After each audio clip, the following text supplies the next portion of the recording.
کیونکہ مسجد میں اذان نہیں ہوئی، نماز نہیں ہوئی، وہ کہنے کا قبر رسول سے میں اذان بھی سنتا تھا اور جماعت بھی سنتا تھا اور میں نے اسی کے ساتھ نماز پڑھی۔ میرا نبی، میرا نبی کتنی باتیں سناؤں۔ علامہ امام محمد بن عبد الباقی الزرقانی، ان کی کتاب بڑی مشہور علماء میں، وہ فتاوی رملیہ کے حوالے سے لکھتے ہیں انبیاء، شہداء اور علماء بوسیدہ نہیں ہوتے، اپنی قبروں میں زندہ ہوتے ہیں، کھاتے ہیں، پیتے ہیں، روزے رکھتے ہیں، حج کرتے ہیں، کوئی شبہ۔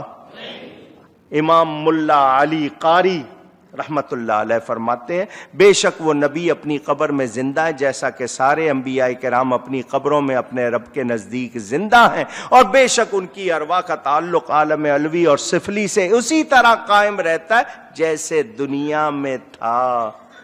کبھی مدینے جاؤ یہ نہ سمجھنا نبی کی قبر پہ آئے، حضور کے پاس آئے، حضور دیکھ رہے ہیں، زندہ ہیں اپنی اعلی حیات کے ساتھ۔ یہی ملا علی قاری کہتے ہیں ہم یہ نہیں کہتے حضور برزخ میں، نا نا نا، جو شہداء کا درجہ ہے نبی کا درجہ اس سے بہت اعلیٰ۔ لو جی شاہ ولی اللہ، اور تھانوی لکھتا ہے میں ولی اللہ ہی ہوں، دوسرے کہتے ہیں ہم ولی اللہ، وہ شاہ ولی اللہ کہتے ہیں بے شک انبیاء کرام نہیں مرتے، ان الانبیاء لا یموتون، انبیاء مرتے اور بے شک وہ اپنی قبروں میں زندہ ہیں، نماز پڑھتے ہیں، حج کرتے۔ فیوز الحرمین میں یہ بات لکھی۔ کتنی سناؤں میرے دوستوں اور بزرگوں، یہ پاکستان کے، ہندوستان کے، عرب کے، دنیا بھر کے جتنے علماء 1400 سال میں کسی نے نہیں کہا کہ نبی زندہ نہیں ہے۔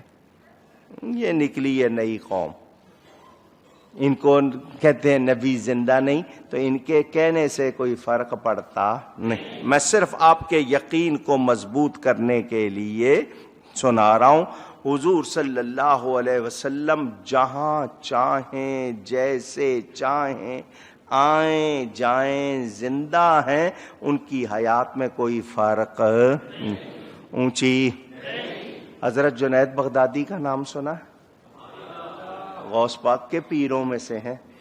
وہ فرماتے ہیں روح البیان میں یہ واقعہ، فرماتے ہیں جو اپنے نفس کے ساتھ زندہ ہے وہ روح کے نکل جانے سے مردہ ہو جاتا ہے، اور جو اپنے رب کے ساتھ زندہ ہے وہ مرتا نہیں ہے، وہ مرتا نہیں، بلکہ وہ حیات طبعی سے حیات اصلی اور حقیقی کی طرف انتقال کرتا ہے۔ جب شریعت کی تلوار سے قتل ہونے والا زندہ رزق دیا جاتا ہے تو جو صدق و حقیقت کی تلوار سے ہو وہ اس کی زندگی کتنی اعلیٰ ہوگی۔ کیا پیاری بات کی ہے، پیارے لوگ ہیں نا پیاری بات کہتے ہیں۔ نہیں میں خلاصہ کر رہا ہوں۔ الحمدللہ ہم اہل سنت و جماعت کل نفس ذائقۃ الموت بھی اور انک میت و انہم میتون پر ایمان رکھتے۔ سنو دھیان سے، انک میت و انہم میتون، آیت اس طرح نہیں ہے انک و انہم میتون، دھیان دینا، انکا و انہم میتون نہیں ہے، انکا میتون و انہم میتون، نبی کے لیے الگ لفظ، ان کے لیے دونوں کا معاملہ ایک جیسا۔ شروع میں بتا چکا نبی کے لیے الگ، اللہ نے یہ نہیں فرمایا آپ نے بھی اور انہوں نے بھی، نہیں، آپ کے لیے الگ اور ان کے لیے۔ اور تمہیں اتنی بھی سمجھ نہیں آئی، اتنی بات بھی نہیں سمجھ سکے کہ نبی کا معاملہ اور ہے، ان کا معاملہ اور ہے، اور یہ صرف کافروں کو جواب دیا، لیکن قرآن کا حکم ہم مانتے ہیں۔ اب ہم ان دونوں آیتوں پر ایمان رکھتے ہوئے ہم نبی کی روح قبض ہونے کے قائل ہیں، مگر آپ کی حیات کے منکر کہتے ہیں پھر دفنایا کیوں ہے؟ پھر دوسرا سوال، پہلا سوال انہوں نے کیا نا عمر کتنی ہے، اس کا جواب تو میں نے دے دیا کہ جی وہ بھی گنو اگر گنتے ہو تو معلوم۔ اب کہتے ہیں جی دفنایا کیوں؟ حکم ہے حضور کو ہماری آنکھوں سے چھپا دیا گیا ہے، یہ صرف چھپایا گیا ہے، یہ نہیں سمجھیں کہ وہ ختم ہو گئے، کوئی ایسی بات۔ اللہ نے خود فرمایا جبریل کو بھیجا، جاؤ میرے حبیب سے پوچھو اسرائیل کارروائی کرے یا نہ کرے، آپ دنیا میں رہنا چاہتے ہیں یا ہماری طرح؟ حضور نے فرمایا نہیں، آنا چاہتا ہوں۔ تو پردے میں ہے، کیا ہے؟ اونچی کہتے ہیں زندہ مانتے ہو تو دفنایا کیوں؟ پردے میں ہے، ان کی قبر عرش معلی سے افضل ہے۔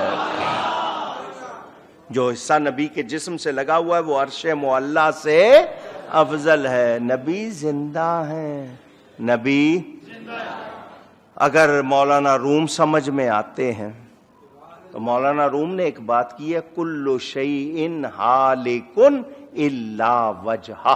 اللہ فرماتا ہے ہر شے نے ہلاک ہونا ہے سوائے ہمارے وجہ کے۔ وجہ کے ویسے تو معنی چہرے کے ہوتے ہیں، لیکن اللہ جسم سے پاک ہے۔ علماء نے کیا کہا ہے؟ وجہ کے معنی کیا ہیں؟ اللہ کا تو جسم نہیں ہے، تو یہاں چہرہ کس کا کہا گیا؟ وہ چہرہ مصطفیٰ کی بات کی گئی، اللہ کی رضا کی بات کی گئی ہے۔ تو جو اللہ کی رضا والے ہیں ان کا معاملہ اور اچھا سنیں۔ اب میں ایک آپ کو دوسرا رخ دے رہا ہوں، زندگی کس کو کہتے ہیں، موت کس کو کہتے ہیں؟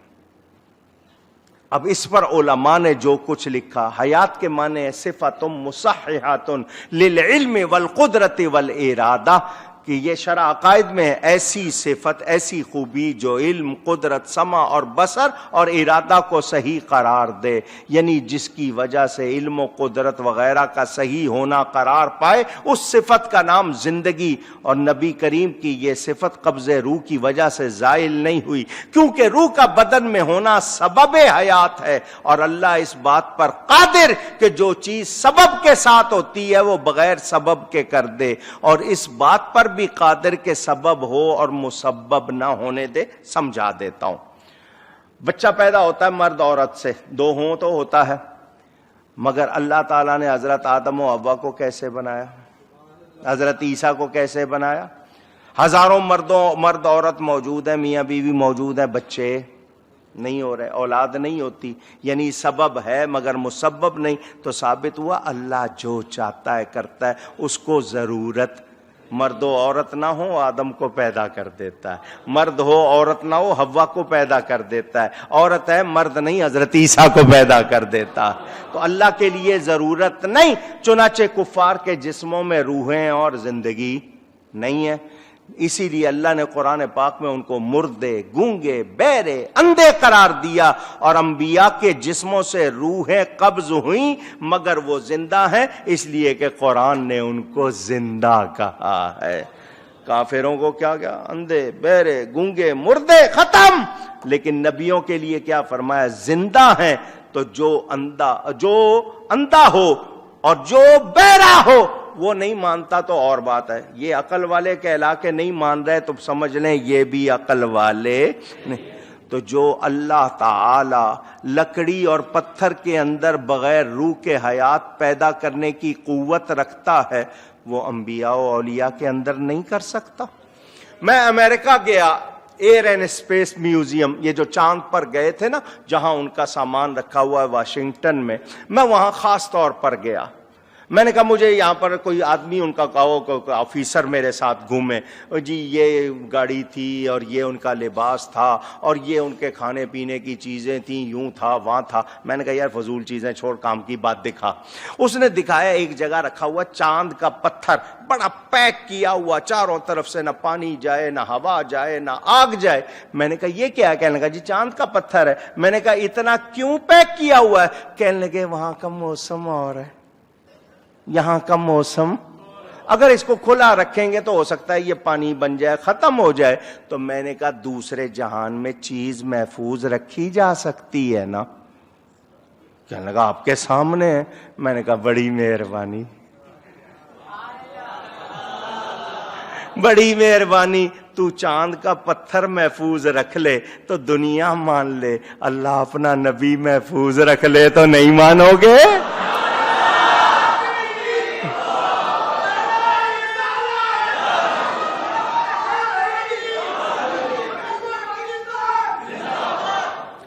یہ لوگ جو بحث کرتے ہیں، ان کو میں کہنا چاہتا ہوں اگر بدن کے اندر روح کا ہونا ہی زندگی ہے، کہ جسم کے اندر روح ہے، اسی کا نام زندگی، تو پھر زندہ وہی ہوگا جس کے بدن میں روح ہوگی، تو اللہ کا تو بدن ہی نہیں ہے، کیا کرو گے؟ اللہ کو کیسے زندہ ثابت کرو گے؟ یہ ذرا سوچیں۔ یاد رکھیے، ایک ہے موت عادی اور ایک ہے موت حقیقی، اسی طرح ایک ہے حیات عادی اور ایک ہے حیات حقیقی۔ بدن سے روح قبض ہونا موت عادی ہے، موت حقیقی نہیں۔ موت حقیقی عدم الحیات ہے، اور بدن کے اندر روح کا ہونا حیات عادی ہے، حیات حقیقی نہیں۔ حیات حقیقی بدن میں اس صفت کا ہونا جو علم، قدرت، سمع، بصر کتنی مرتبہ سن چکے ہو۔ میرے نبی معراج پہ جا رہے ہیں، جانے سے پہلے شق صدر ہوتا ہے، فرشتے نبی پاک کا سینہ چاک کرتے ہیں، سینہ چاک کر کے دل باہر نکالتے ہیں، دل کو بھی چیرا لگا دیتے ہیں، اس کے ساتھ زمزم لگاتے ہیں۔ یہ لوگ کہتے ہیں زمزم سے دھویا، میں نے کہا زمزم سے نہیں دھویا، زمزم کو نبی کے دل سے لگایا تاکہ زمزم کی شان میں اضافہ ہو جائے۔ جبریل امین یہ سارا کام دیکھ رہے ہیں، ہمارا دل چاہا ہم جبریل سے پوچھیں، ہم تو نبی کو دیکھنے کو ترسیں، تو نے تو نبی کا دل دیکھا۔ ذرا یہاں رک جائیں، جتنے لوگ یہاں موجود ہیں، میں آپ سے ایک سوال کرتا ہوں، ہارٹ فیل ہو جائے بندہ رہ سکتا ہے؟ سوچ کے جواب دو، پکی بات؟ نبی کا دل باہر نکلا ہوا ہے، اس کو بھی چیرا ہوا ہے، حیات میں کوئی فرق نہیں ہے۔ کچھ سمجھو نا بات کو، کہتے ہو دل فیل ہو جائے تو ختم، یہاں نبی کا دل باہر نکلا ہوا ہے، اس کو بھی چیر دیا گیا ہے، نبی خود بھی دیکھ رہے ہیں، حیات میں کوئی فرق نہیں، اور سبز گنبد کا ڈھکن آ گیا تو کیا فرق آ گیا؟ میرا نبی، میرا نبی زندہ ہے۔ سمجھ آ رہی ہے بات؟ عجیب باتیں کرتے ہیں۔